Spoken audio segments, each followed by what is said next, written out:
Want to do a little rapid reaction of our man Jess Correll's And podcast? there was so much good stuff. How can we not? And it's going to be hard to keep it brief because he had so much wisdom, but I think it'll be really valuable for our listeners to dive into some of our top points.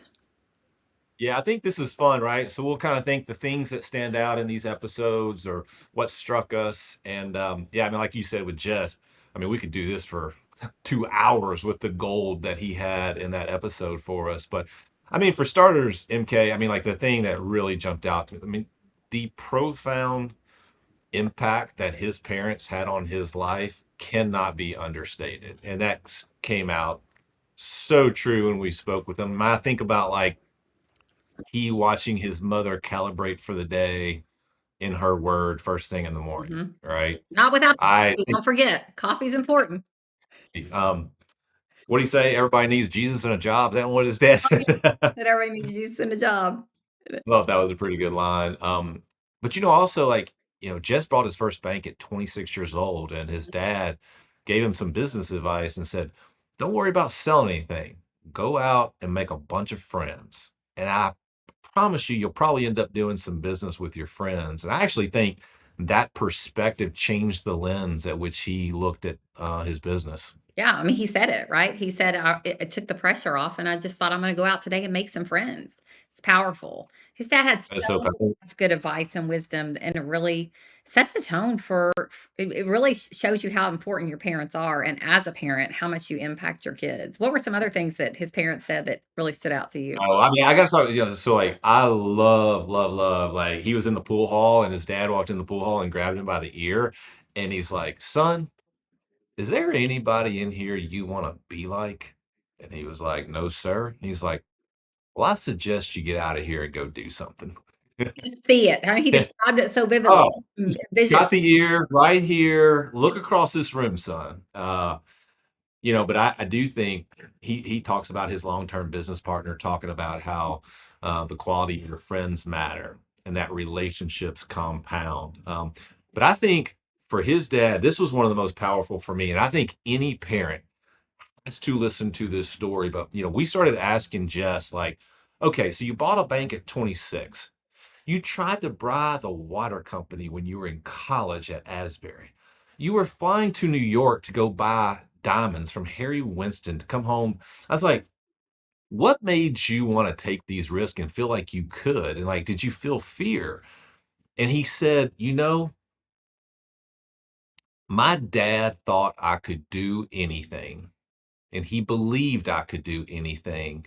And he actually encouraged me to try anything. And he said this: I think sometimes you become like the person that you respects the most believes you can become. And I had that type of respect for my father. It's like, we talked about this on the first episode, my impact my mom had on me. But like, if you ever, as a parent, get a chance to speak hope or possibility into your kid's mind, don't miss that chance. Yeah, and it's not even if, it's when. As a parent, you will have those opportunities and right, and if you're not paying attention, you might miss it. But that's so powerful what you said because I think we all hear and know you become the top 5 people you hang around. But do you really hear what he said is you become the people others think you can be, people that you respect Right. and his dad really held that belief for him and had a huge impact on how he's been able to really rise through the ranks and just do amazing, incredible things and be able to give away so much from what he's grown. So just the power of and the influence of your parents and of you as parents, do not miss that because it is profound. It is the greatest gift to be able to raise kids and to pour into them, and his parents obviously hit a grand slam, hit it out of the park, and he just has so much gratitude and love, and it was very powerful. So that was a great, great thing, and we spent a lot of time talking about his parents, right? Uh, No doubt. Another thing he talked about that I thought really powerful was a man came to him and was talking about growing his business, and he said, "This is a really good businessman." And he said, "On a scale of 1 to 10, how do you feel like your business is?" And the guy gave him an 8. He said, "Honestly, I think he's probably a 9. I mean, a great businessman." And he's Yes. looking to grow bigger. And he said, "Well, let me ask you a question. How's your marriage?" And he said, "Oh, probably a 3." He said, "Well, let me ask you about your kids. How's your parenting?" He said, "Well, that's not much better." And he said something that I thought was so profound because we think about bigger. He said, maybe you ought to work on getting better at what you're not so good at rather than getting bigger. So many Yeah, times we can be pulled into the world and let the good of our work overtake the greater good of our families. And I think no doubt. it's really profound. What are your thoughts on that? Yeah, I think, I think no doubt it's healthy. You gotta grow. You gotta keep growing, either grow or die. I mean, that's in life, that's in business, that's profound. But I think there are times when you have to think about, do I keep accelerating and growing if there are other missing pieces of my life that are actually more important that might be suffering? It's like, all right, you're already a 9 in a business.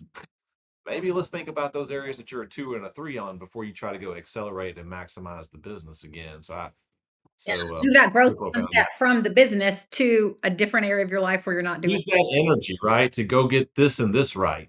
And Yeah. then maybe if you're still bored, go back Yeah, you and got work a on long the way to go if you're from a 3 to a 9. We got a lot of work to do down here. yeah, we got some Do chipping it. away to do.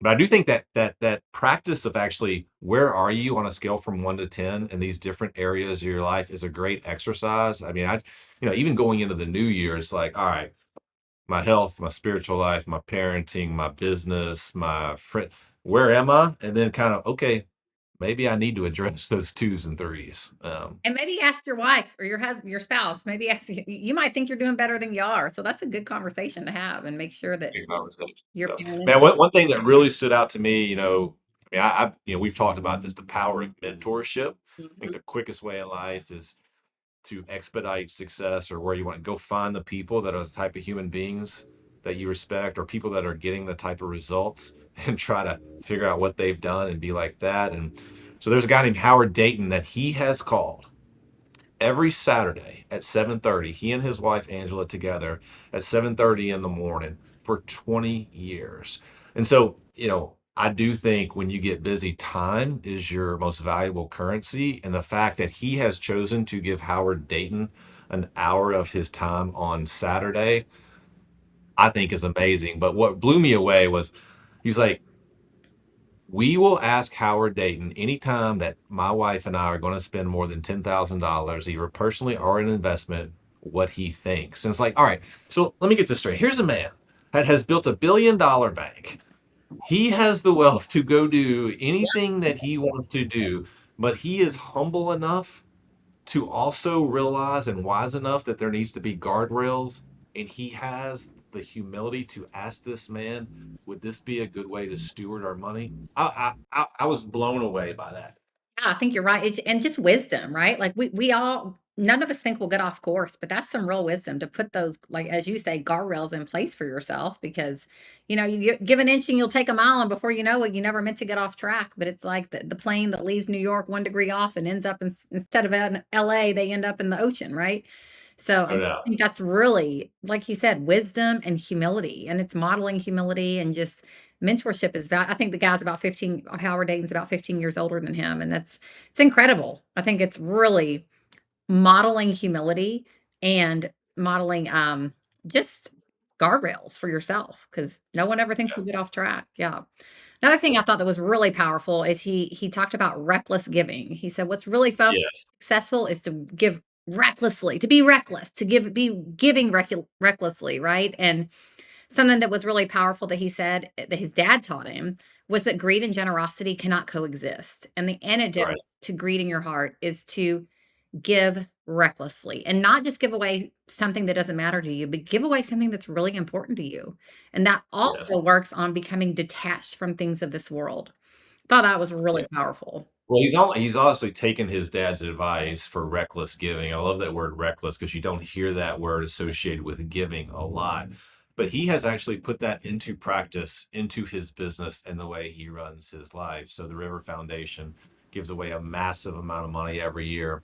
It is First Southern's kind of philanthropic wing. Um, but a defining moment, no doubt for him, was him being introduced to Crown Financial. And that is just a biblical teaching of how to handle money. Mhm. And, he told us, like, look, in layman's terms, if you were to wrap it up, he said, look, debt is dangerous, giving is good, things are meaningless, and saving is smart. And so it's one thing to go through a course it's another thing to actually take it and to put it into practice and have it change the trajectory of the way you run your business and the way you run your life. But I do know from not only what I know about First Southern and him, he and that defining moment has impacted not only him, but think about the good that has come from the River Foundation, the communities they impact. That no doubt a defining moment.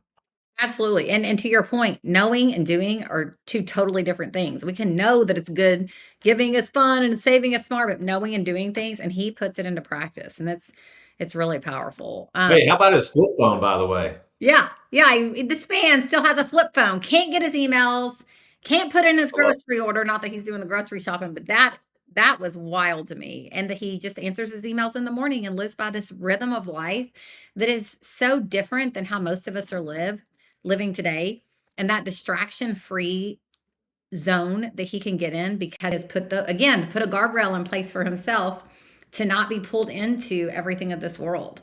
I mean, that's wild. A flip phone. I think it was really interesting. Yeah, I mean, I know that's highly intentional, right? Like, Mhm. and I get it, not everybody can do that, right? With this world, I mean, he is the CEO and founder, and so like, but he has made a decision. He will check his emails in the morning, and then he's going to go about his day. And I asked him, I said, what becomes more clear when you slow down? And his immediate response was, I see people. Mhm. And so he also talked about even if there's a great opportunity ahead of you, if you have no margin in your time or margin in your finances, you can't take advantage of it. Right.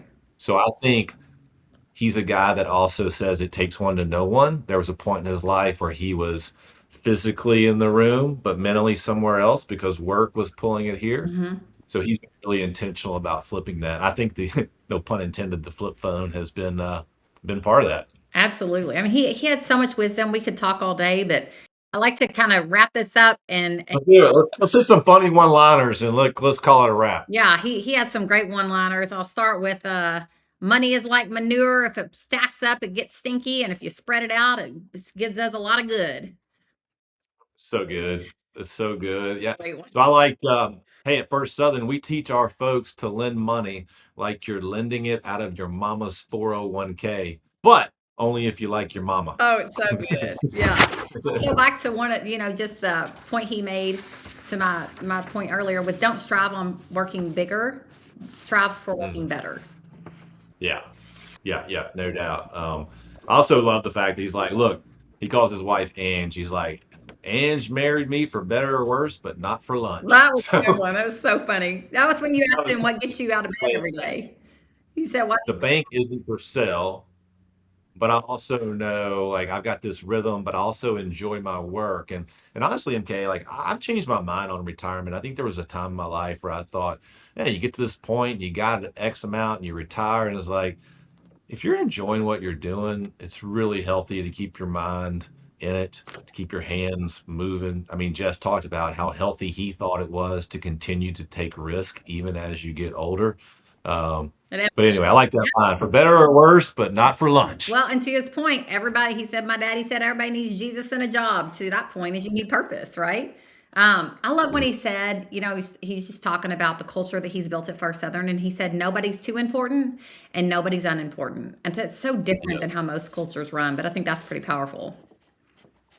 I'll say the last one is, we were talking about passing wealth well and how do you do that without entitlement? He's like, what do you say is like, do your giving while you're living so you be knowing where it be going. That's pretty good. Yeah. Oh, he uh, has so much. So just man, if you want to hear that much wisdom and pearls, listen to this episode that's coming out. It is a special one, and we just can't thank Jess Correll enough for joining us and sharing his wisdom with us. So it's been fun. so, so blessed by the conversation. Okay, that's a wrap, MK. All right, we'll see you next time. See you next time.